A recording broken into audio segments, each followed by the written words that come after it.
Perjuangan Nia Daniati urus anak Olivia Natania, ikut rasakan kesedihan cucu menangis kangen sang mama. Nia Daniati mengaku mengurusi cucunya anak dari Olivia Natania alias Oi. Nia Daniati ungkap tumbuh kembang anak dari Oi yang sudah 7 tahun itu cukup pesat. Mantan istri Farhad Abbas ini harus bisa menggantikan peran Oi, menjadi orang tua yang harus tetap memberikan perhatian ekstra.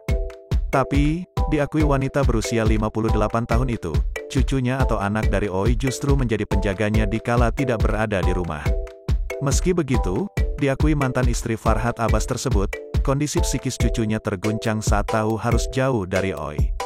Hal yang membuat hati Nia sakit, ketika melihat cucunya menangis karena merindukan sosok ibundanya, Oi yang mendekam di dalam penjara. Nia Daniati pun berusaha menghibur sang cucu ketika rindu dengan ibunya, Olivia Natania dengan mengajak main dan pergi keluar rumah.